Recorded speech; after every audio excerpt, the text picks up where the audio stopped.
So we have all this space that's available during the day or super late at night. And yeah, we rent it out because why not? $20 an hour is Yeah. like dirt cheap. I know. That's You're a welcome, good deal. everyone. That's a good No, deal. just kidding. Yeah.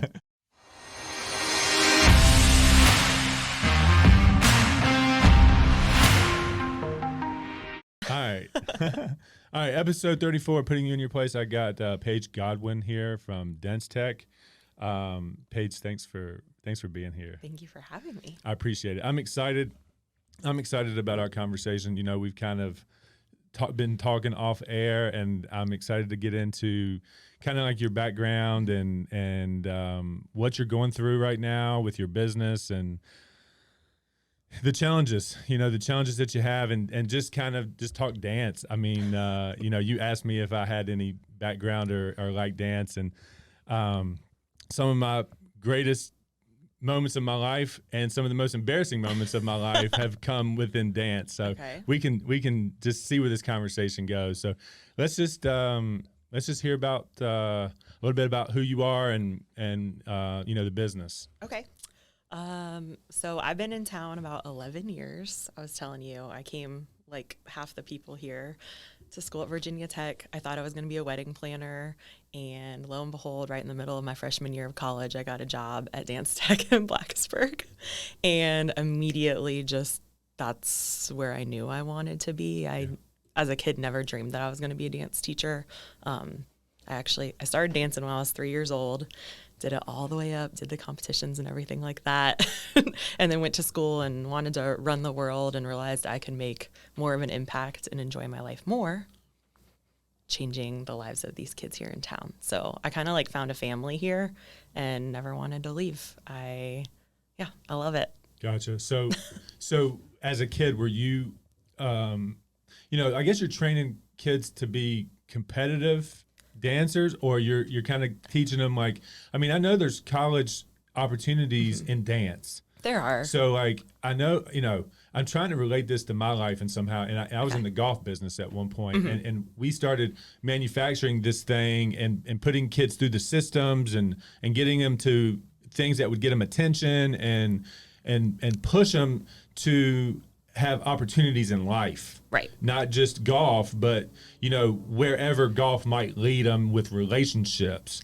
Is that something similar? Yes. Okay. So especially if you think about the Blacksburg population, we have people that have so many dreams of, I mean, half my students want to be like a neurosurgeon. They want to like go to med school and save lives and do all this crazy stuff that has, you would think, nothing to do with dance, but it's similar to what you're saying with golf. Is we're teaching them the skills that they're going to need to be creative, independent, team worker, like things like that. Yeah. So we do have a few kids that are following their dreams. We have a student that we got to send her away to ballet school, and now she's a professional dancer in Canada, and another one that's going to do the same thing this summer. So we have a few people that do that, but primarily our students are just learning skills from dance. We do compete. We have a good time. We're pretty good, if I do say so myself. Yeah. But it's more about all of the other parts than just the actual dance steps. Gotcha. So mainly it sounds like that's going to just be a discipline, because you got to take direction from the choreographer. You got to fall in line and work as a team, in that show, the show that you're going to put on. Like, that has to be repetition, and whatever goals in life, you got to train. So this actually is a part of like a training regiment that is going to install like discipline. It is. Right. And one of the kind of weird things about, well, I think we're a sport and an art, but it is team, but it's also individual. So it's one of the few kind of crafts where you get that experience. You do your group things and you have to rely on each other doing crazy lifts and being in your formation and having your timing and that stuff. But a lot of our kids also get to do like solo performances and really put their own personality and show their passion by themselves. So it's really interesting to see like both dynamics kind of happen in there. Yeah. Well, tell me, how's life right now? Like, in the middle of COVID, like, tell me how things were kind of prior to, and then, how did you get into COVID and still maintain this business? And how do you feel like you're going to get out? Do you see the light at the end of the tunnel? Like, where does this business go, and how are y'all going to remain? And maybe how can we help? Bringing you on here is a hope to bring attention to you and your business to let people know that you're going to survive and you're still planning to be around and that type thing. So just give me that story. Well, actually, oddly enough, it was the same exact time last year where kind of our world went kind of like everybody else. We got to do one competition, and then boom, everything was shut down, and we had to shut down our doors. We couldn't let anybody into the building.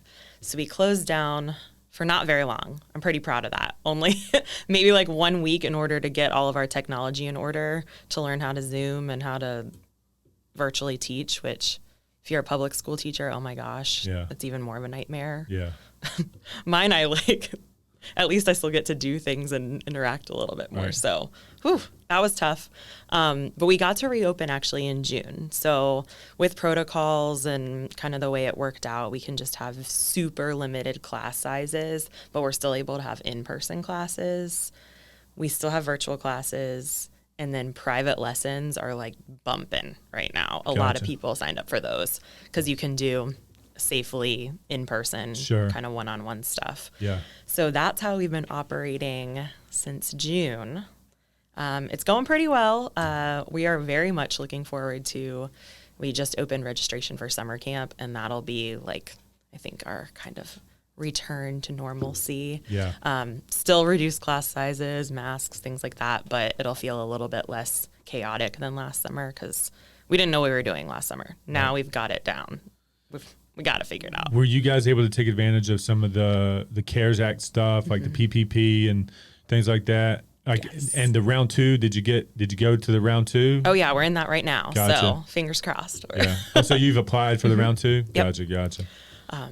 Yeah, it just it's one of those things when people's families are economically hit. Unfortunately, dance is one of the first things to go because it's not required. Yeah. The cool thing, people that are able to make it work, we've received a lot of positive feedback that like that's the number one thing that their kid looks forward to every week. So we're hoping that other people will kind of open their eyes and see that we can provide a lot. The value added of our business, even though it's a little bit of an extra expense, it's really worthwhile in order to kind of keep your kids happy and healthy. So we're into it. We love it. So how do you see, so you have hope that, after vaccinations and everything kind of gets to scale, that you guys see that, normal class sizes might come back, or like, what's your prediction on your business being able to get back to pre-COVID times?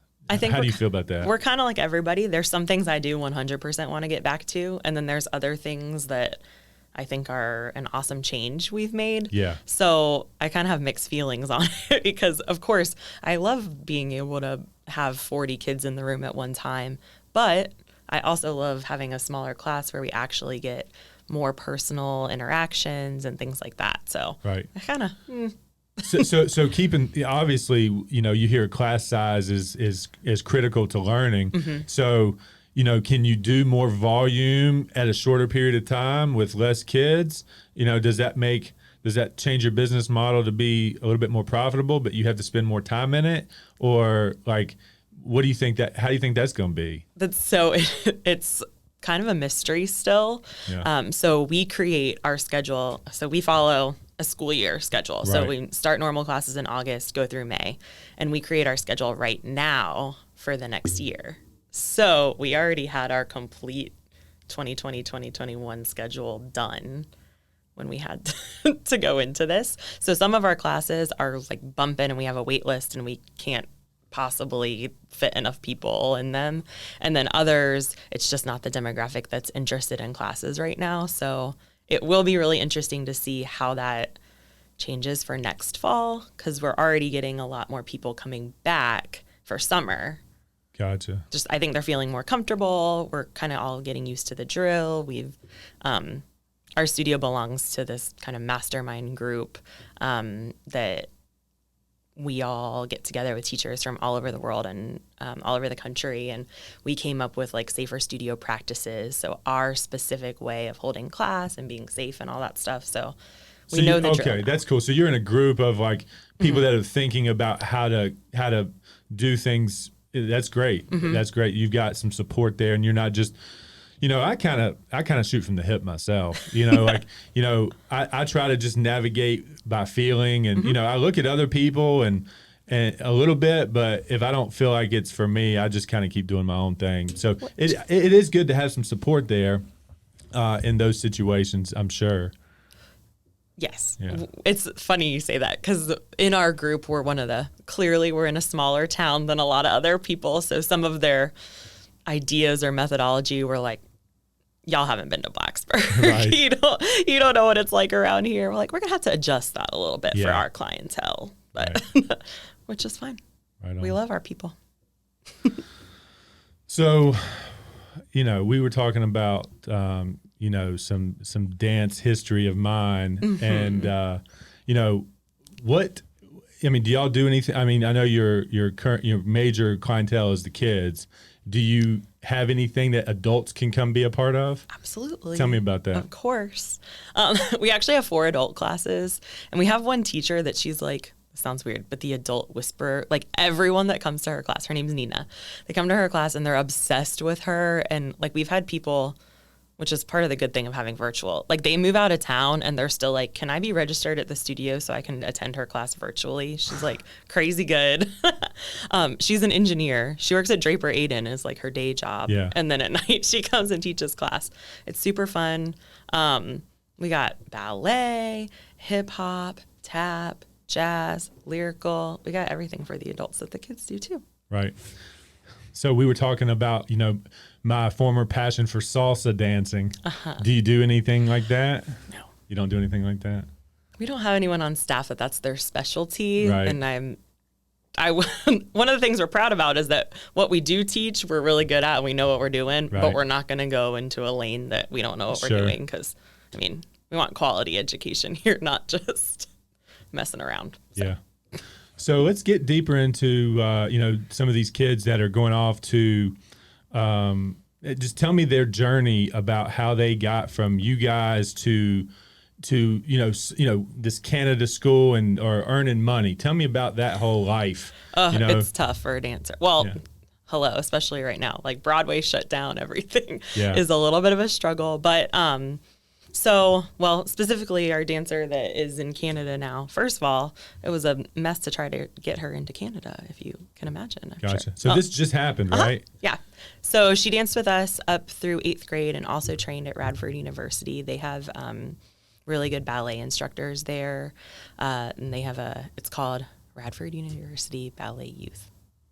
Yeah, the Gotcha. Ruby program. So she trained with us and them, and then she moved to New York City her freshman year of high school. And it's boarding school. You just Gotcha. get on out. And that's pretty common for the arts, just in this area, is if you're really interested in pursuing it professionally. So she's still of school age, and she's Just graduated high school. Okay, gotcha. And got her first professional job. Wow. Yep. And what's her name? Her name's Lindy Mesmer. Lindy Mesmer. Yeah. Let's see if we can't pull her. Does she have like an Instagram or anything like that? Yes. Let's try to pull that up and give her some love. She's on the going to be show. embarrassed. I'm calling her out. Yeah. Hey, I think a lot of this, that industry is an entertainment, right? Mm-hmm. And with that passion, if you have that, you're going to have more opportunities if you have a big social media following, right? Yeah. So it goes hand in hand. The business of dance and the business of entertainment per se is more so, I hate to say this, but it's more about the attention you have than the talent you have a lot of times. So if you can match the two, if you actually have the attention and you actually have the talent, you're going to be a rock star, right? Well, yeah, it's all about, like you were saying, the connections. So that's what, circling back to when I was saying, we know what we know and we know what we don't know. Yeah. So that's where we can, if somebody has those dreams and they're a great kid, we can kind of be like, hey, these are our suggestions. You need to pursue following this. Yeah. We know, the high techs coach teaches at our studio. We're like, if you want to do high techs at Virginia Tech, you need to pursue this and kind of follow that path. Yeah. And that's where we can kind of guide kids and help them figure out what they want to do. I think we just created a partnership where if you discover talent, I'm trying to figure out how to get this social media attention, and we can help these kids like get where they need on social. Like TikTok is like, I talk TikTok on this show a bunch.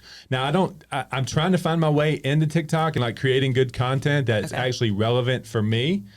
But I know someone that dances, someone that sings, someone that raps, someone that's in the entertainment business that actually people like to watch. Yes. Instead of like a sales guy just sitting here, talking real estate. That's less entertaining unless I was out at a house trying to flip it, that type thing. So, that's kind of what we're trying to create here is a platform, an entry point of a platform that'll help get attention, that'll lead to other social medias that will help people build businesses and achieve their dreams. So like through social media, these kids need to really like, if they want that type of life, they need to understand the whole business of it. Mm-hmm. And it's so you directing them to us, that would be there you go. a part of the plan. You got any hookup if they want to be a neurosurgeon? Well, I think there's a niche for that. Like if you go to YouTube and you look these doctors up, like I still can find a place that they would be relevant. There you go. That type thing. So yeah, I mean, you might have one in 1,000 that actually want to pursue a career in music or dance, something like that. Entertainment, we'll call it. Yes. That's still somebody that we can work with, like that needs the whole package, right? Mm-hmm. So I think that's we just discovered a partnership we can have here on the show. Well, there you go. But is there anything that you want to talk about, that we need to know about you and the business or? Well, sure. It actually just something I was working on earlier today. Probably about an hour before I came here, I was in a really not so great mood because we're trying to find performance space and venues, because that's kind of the one part that's still a giant struggle right now in COVID times. Like we can run classes, we can be virtual. We just did a whole Facebook Live performance on Saturday, but actually going to a space and like having a stage and audience members is just really hard to figure out at this time. Gotcha. So you need somebody that has enough space to be able to bring in your dancers and perform for folks? Yeah. So I was calling up everybody earlier today. So have a few leads on that. But I mean, ultimately, it's like if you only ever practiced but never got to play your basketball game. Sure. Or you painted these beautiful portraits and then never got to show them to anybody. It's like we have that pinnacle that we want to reach at the end of the year, usually multiple times per year. And so we need, this is great. This is good. Like the community needs to step up and try to help us find this space so you guys can put on the show. You're doing all the hard work, you're doing all the heavy lifting, and you don't get to get out there and show off. Like, I'd be more than willing to make some phone calls for you. Well, sweet. To do that. Yeah. And, it's not just us. Like, I'm thinking of I know a bunch of our kids do the Blacksburg Children's Chorale. They had to do a virtual performance in the winter. I think it was December. So it's just throughout all of the arts, it's just a struggle of figuring out how to do it safely first. I mean, we don't want to be shoving everybody into a giant warehouse. That's not a good idea. But just giving them the opportunity kind of to get out there and show what we've been working on. So right.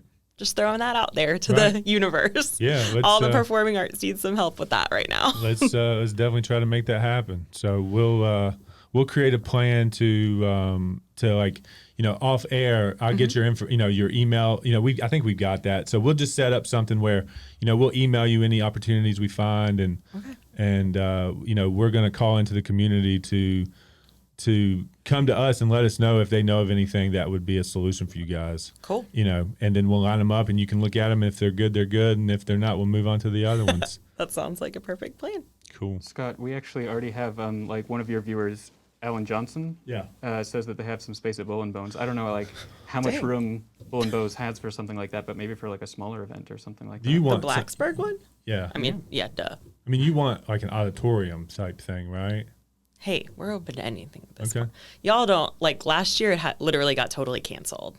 So all the poor young children didn't get to do their show. So Gotcha. Well, I mean, Cool. Thank you ask so him- much. Ask him if he's over there or when she could go by and look.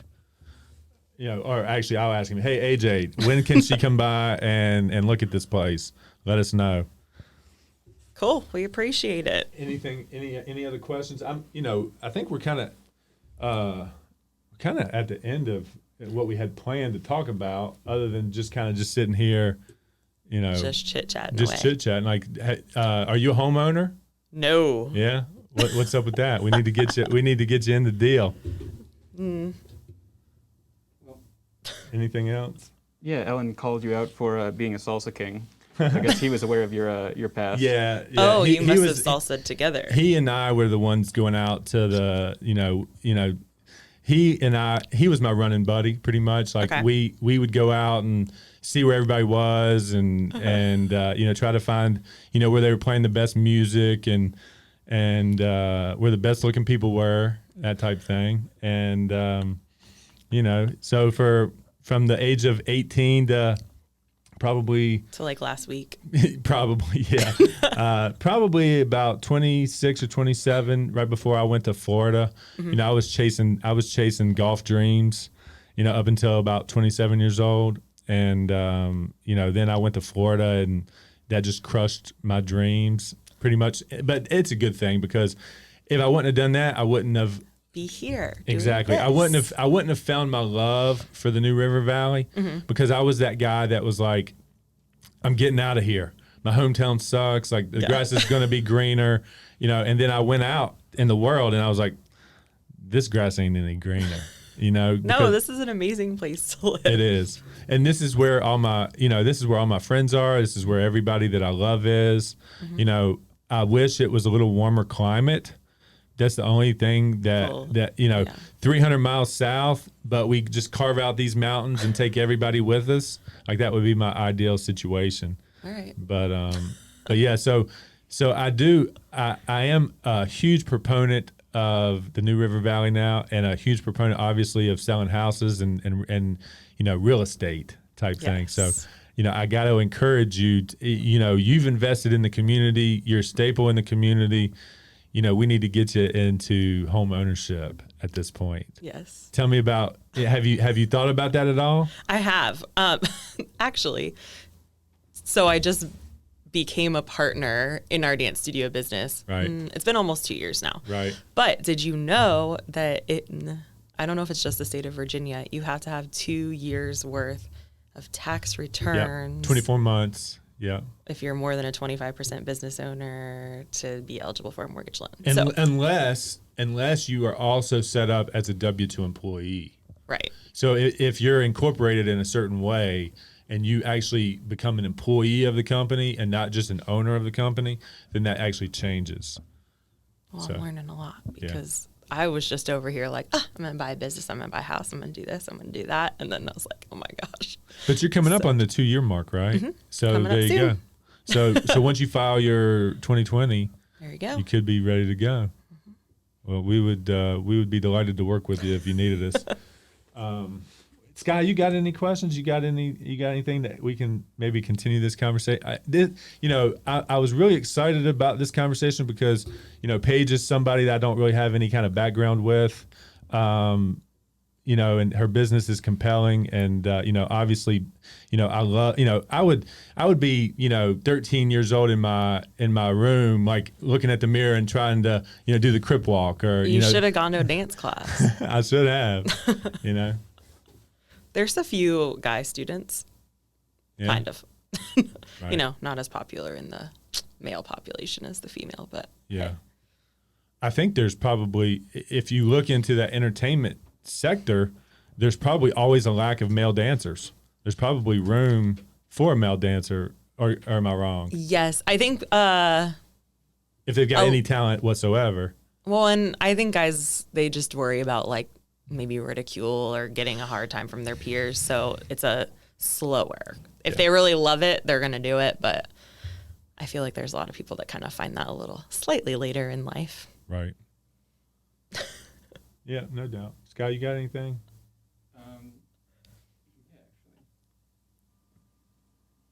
So I actually used to be like a student at Virginia Tech. Like I was like a film major. And for my senior project, we were going to film a video in a room with a lot of mirrors. And we couldn't figure out what kind of room that would be. And then one of us was like, what about a dance studio? And we actually reached out to you guys. Yeah. Wait, did you come and actually use it? We ended up not using it because COVID happened. So Did you come and like tour? yeah, we toured around your studio. Yeah, and brought, I was like, there. Yeah. That was me. Yeah, we really appreciate that because like we couldn't get anybody to like return our calls, but like you were like super like friendly about it, and we're like, yeah, absolutely, come down and like we'll have somebody meet you there and like give you a tour of the whole dance studio and tell you all about like what More we than can you ever offer. wanted to know. Yeah, and we were like so excited, but yeah, then we weren't allowed to come back to school, so So it kind of Didn't got, end up happening, much but we- like everyone else, it kind of got. it was really nice Gosh. that you were so active within the community that like like 2 students reaching out was like still worth your time. That was really special to us. Well, thank you. Yeah, oh my gosh. Okay, right now we have a crazy amount of rentals. Now that you got me on this subject, we have 2 a cappella groups from Virginia Tech. We have 3 dance groups from Virginia Tech. We have the Korean American Student Association rents from us at the studio. I think there's a couple more. It's like Nice. So, yeah. so you do allow other dance people come in and lease space and like you book time for them to come and like use your facility. Because we have Perfect. like 4, I mean, they're all different sizes, but we have 4 studios. And if you think about it, kids, I know they're not going to school really in person right now, but Yeah. anyway, they're in school all day long. So we have all this space that's available during the day or super late at night. And yeah, we rent it out because why not? There's a need. We have something that can fulfill that need. So Yeah. What's an hourly rate for you on that? depends on the size of the room. Gotcha. Like our biggest space is $20 an hour, which I don't think is very expensive. Right. And then it goes down to like 10. Oh, $20. You need to up them rates. I mean, Okay. Hello, these organizations at Virginia Tech, they don't got any money right now. gotcha. They couldn't do their performances, which are the money makers. So Right. they are also struggling. Right. We're all just trying to You help don't each think they other get out. university funding for any of that stuff? No. Not enough. Gotcha. So $20 an hour is Yeah. like dirt cheap. I know. That's You're a good welcome, deal. everyone. That's a No, good deal. just kidding. Yeah. It works out both ways for I mean, hey, them and you know, us. a little revenue, you know, honestly, you know, you're probably coming into a dance studio for multiple hours, probably, right? 2 or 3 hours minimum. Yes. Yeah. And for us, so we like build all these relationships, and then that's where half of our faculty members come from. We meet them through that. They're just Big- express interest, and that's Yeah. how we find so many of our teachers. So Sure. it works. A big network play. Mm-hmm. Gotcha. Yeah. We dance at their shows. They dance at our shows. Right. It works out really well. So if I'm evaluating your business, it's just tremendous word of mouth, pretty much. And when I was evaluating your YouTube and your Facebook, you're always the lens is always on what the events going on and you know the business, and like I seen your studio, I seen the kids dancing in the studio. Mm-hmm. I would highly encourage you guys to turn the camera on you. Turn the camera on you and like talk about the business and you know have more people know who you are. You know, when you're walking in the grocery store, they come up to you and call you by name and you have no idea who they are. Like, yeah, that's happening to me. Mm-hmm. You know, and that's the recognition you want. You want your name associated with that company, and that everybody that has interest or kids interested in dance, they just are programmed to come to you, pretty much. So Very true. I'll offer my help to you any way I can, and encouragement, or like we said off air, if you have somebody you want to come on and talk about, and you know you think you have a show idea or something like that, or you just want our advice on anything, Okay. we're there for you. All right. Thank you so much. Cool. That's all I got.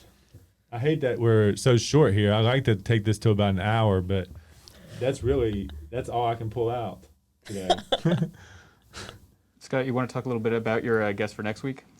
I don't honestly. I need to He look at doesn't know that. who it is. Yeah, we need to do. I need to look more into that to be able to speak on it. This is getting kind of overwhelming. As far as like, we put that feeler out of anybody that wanted to come on the show, and we had such a great response to it. Yeah. And it's so flattering that you would want to come and do this. So, like, I appreciate that. I appreciate your willingness to come on here, not really knowing who I was and me not really having any background with you. It's just two strangers meeting for the first time. That's true. Really. Yeah, but we're part of the same community, so. Exactly. Yeah. So we got some of the similar, we got similar goals. We got similar, I think we're probably on the same path as far, like, these types of businesses, you'll sacrifice everything you have for it, and that's where I am. I've said it plenty of times, like, there's no scenario I'm not doing real estate sales. Like, I might top things on and invest in other things like this, but the end goal for me was for people to be able to know who I am. Right. And I think that leads to great things. So yeah. Yeah, so we'll just wrap it up. I'd like to try to get another 30 minutes, but I just don't. You're not well versed in the dance world, so. Yeah, I don't have a lot of background to be able to continue that conversation. So we'll wrap it up, and we appreciate everybody watching. Paige, thanks again for coming. Thanks for having me. Yeah, see you guys later.